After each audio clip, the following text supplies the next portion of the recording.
சிறுகடிக்க ஆசை சிறிகள் நெக்ஸ்ட் பிரேமோ என்ன மாதிரியான ட்விஸ்ட் ஆக்க போகுதுன்னு பார்க்கலாம். மீனா சிந்தாமணிக்கு ஏற்ற பதிலடி செம பதிலடியாக கொடுக்குறாங்க. நான் தொழிலில் நல்லபடியாக முன்னேறணும்னு சொல்லிட்டு நினைக்கிறேன், அவ்வளோதான். யார் என்ன சொன்னாலும் எனக்கு அதை பற்றியெல்லாம் எந்த கவலையும் கிடையாதுன்னு சொல்லிட்டு ரொம்பவே கோவப்பட்டு பேசுகிறாங்க. உடனே விஜயா, உன்னாலெல்லாம் முடியுமா? இவங்க எத்தனை வருஷம் எக்ஸ்பீரியன்ஸ் தெரியுமா? இவங்களாலேயும் முடியறதில்ல, உன்னால எப்படி முடியும்னு சொல்லி கேட்டுட்டு இருக்காங்க. உடனே அங்கே பார்வதி, என்ன விஜயா, அவ உன்னுடைய மருமக, அவகிட்ட நீ இப்படிதான் பேசுவியா? யார் எனக்கு மருமக? என்னுடைய மருமகனா அது யாரு தெரியுமா? ரோகிணியும் ஸ்ருதியும் மட்டும்தான். இந்த பூக்காரி எல்லாம் என் மருமகளான்னு சொல்லி கேட்குறாங்க. அத்தை, நீங்க என்ன மருமகளா ஏத்துக்கிட்டாலும் சரி, ஏத்துக்கலனாலும் எனக்கு அதை பத்தி எந்த வருத்தமும் இல்லை. அதுக்காக உங்க இஷ்டத்துக்கு என்னை பத்தி அடுத்தவங்க முன்னாடி இப்படி கீழ்த்தரமா பேசாதீங்க. கண்டிப்பா ஒரு நாள் இல்லை ஒரு நாள் நான் கண்டிப்பா சாதிச்சு காட்டுவேன். அதுக்கப்புறம் எதா இருந்தாலும் பேசிக்கிறேன்னு சொல்லிட்டு ரொம்பவே கோபமா அங்கிருந்து கிளம்பி போறாங்க. அடுத்ததா ரொம்பவே பயங்கர வருத்தத்திலையும் இருக்காங்க. அடுத்த ட்ராக்கா ரொம்பவே ஃபீல் பண்ணிட்டு இருக்காங்க. மீனா இப்போ டைட்டிஷியன் என்ன சொன்னாங்களோ அதை எல்லாமே செய்ய போறேன்னு சொல்லிட்டு பேசிக்கிட்டு இருக்காங்க. கரெக்டாக அந்த நேரம் பார்த்து ஸ்ருதியும் ரவியும் பர்கர் செஞ்சு எடுத்துட்டு வராங்க. அதை சாப்பிட்டுட்டு இருக்காங்க. செம டேஸ்டா இருக்கு, அப்படி இப்படி நல்லா சொல்லிட்டு இருக்கா.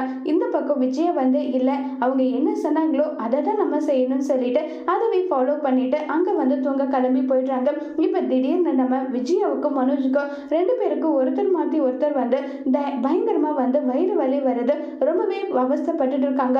அம்மா, அவங்க என்ன சொன்னாங்கன்னு தெரியல, அதை சாப்பிட்டதுல இருந்து தான் எனக்கு இப்படி இருக்குன்னு சொல்லிட்டு முத்து ஒரு பக்கமும் விஜயா ஒரு பக்கமும் மாறி மாறி யோசிச்சுட்டு பயங்கரமா ஃபீல் பண்ணி ரொம்பவே வருத்தத்துல இருக்காங்க.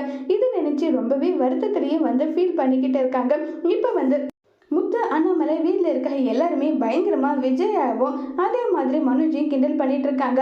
ஒல்லி ஆகணும்னு நினைச்சு கடைசியில் பத்தியா எப்படிப்பட்ட பிரச்சனையில இருக்குன்னு சொல்லிட்டு இதுக்கு மேலேயாவது ஒழுங்கா இருக்க பாருங்கன்னு சொல்லிட்டு ரொம்பவே கோவமா பேசிட்டு போயிடுறாங்க.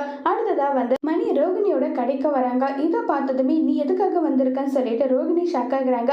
என்னுடைய தங்கச்சி பொண்ணுக்கு கல்யாண ஏற்பாடு நடந்துட்டு இருக்க, அவங்களுக்கு நான் கிஃப்ட் கொடுக்கணும், அதுக்காக தான் வந்திருக்கேன்னு சொன்னதும் ரோகிணி ஷாக் ஆகுறாங்க.